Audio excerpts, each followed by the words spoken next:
It is our pride and honor that you follow us on our YouTube channel, which is purely an educational channel in which we are looking at matters in line of journalism profession. We're still focusing on media and communications policy, chapter 4, where we discussed a number of issues. This is merely a continuation of where we stopped last time. Just in case this is your first video that you're attempting, search for chapter 4A, which is also on our YouTube channel. I know you'll be blessed. In this continuation, we focus on media regulations and the national resistance movement. In this context, the paradoxical contrast in Uganda between the vocal and diverse press and the regular arrests and prosecution of leading media figures result in part from the draconian press laws which remain on the books despite the constitutionally guaranteed rights to freedom of press. Some of the laws used to prosecute journalists, such as the law on seditious libel, dates back to colonial era. In the face of these mountainous developments on the media landscape, the paradox of government under the movement system and its implications for media independence continue to be evident over and above the already existing and inherent media legislation. Government passed legislations that create a number of media regulatory bodies. 3 pieces of media legislations were passed in 3 years. The Press and Journalist Statute of 1995 became the Press and Journalist Act of 2000, establishing the Media Council as well as the National Institute of Journalists of Uganda. A year later, the Electronic Media Statute of 1996 became the Electronic Media Act of 2000, created the Broadcasting Council as a body in charge of issuing broadcasting licenses and liaising with the Ministry of Information. The Electronic Media Act also tasks the Broadcasting Council with standardizing, planning, managing, allocating the frequency spectrum dedicated to any broadcasting station. The Uganda Communications Act of 1997 established the Uganda Communications Commission, UCC. Media scholars and practitioners have decried the regulations overkilling and the overlapping roles between the media regulatory bodies that have become increasingly manifest over the years. Government established the Media Center in 2005. It has been under real attack by the media fraternity, for it is perceived of being partisan.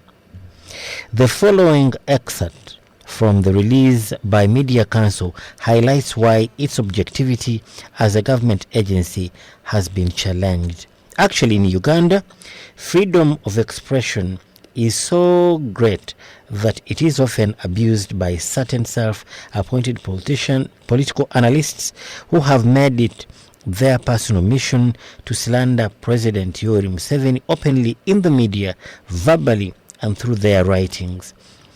A certain media house is found ridiculing President Yoweri Museveni in satirical cartoons on a regular basis.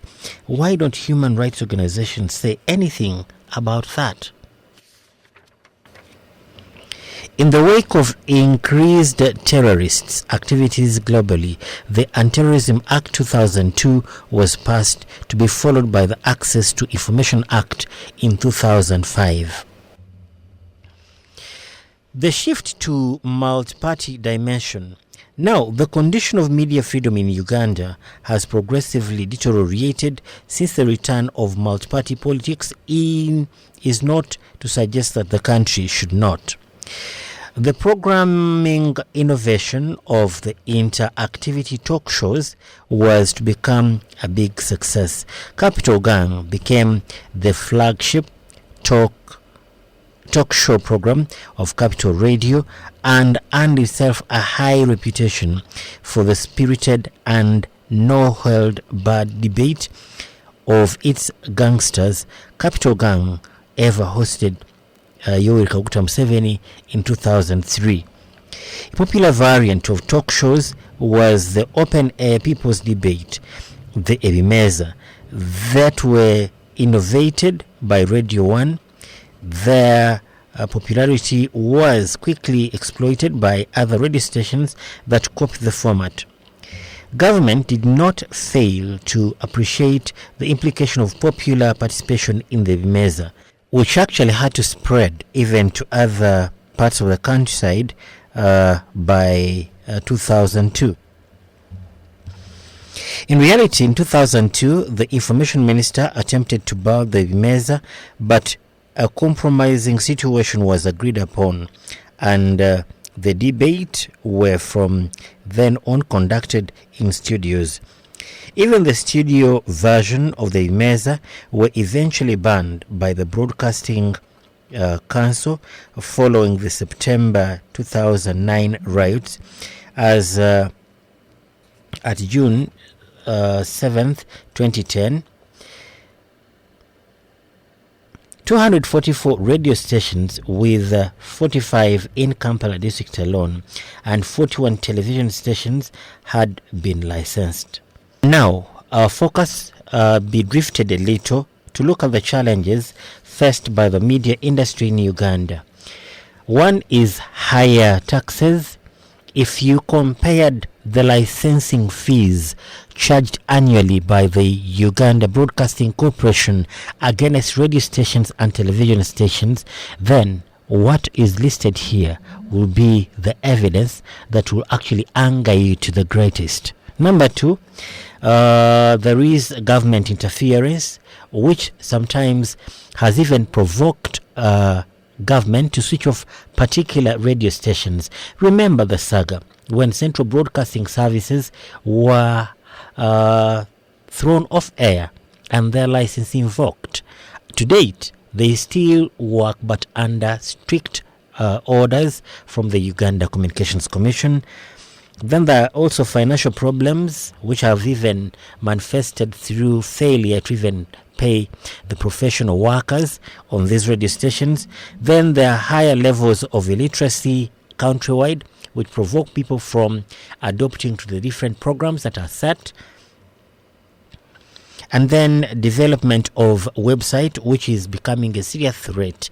News is shared there, podcasts are shared there, including broadcast programs are also shared in the same line. The other challenge, which also seems big, is the coming of social media such as WhatsApp, Facebook, YouTube, among others, which are breaking news, though not well investigated, that even this mainstream media now becomes to deep attention.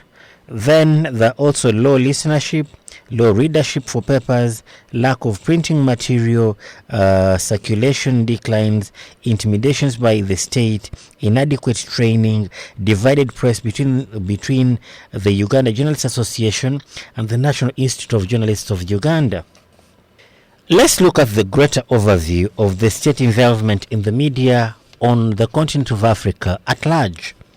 In African countries, the media is used as a tool for propaganda. Mostly the government-owned medias have continued to be used by incumbent government to deceive their people on the projects they have not even implemented, and they give presumptive knowledge that these have been already accomplished after several years in power.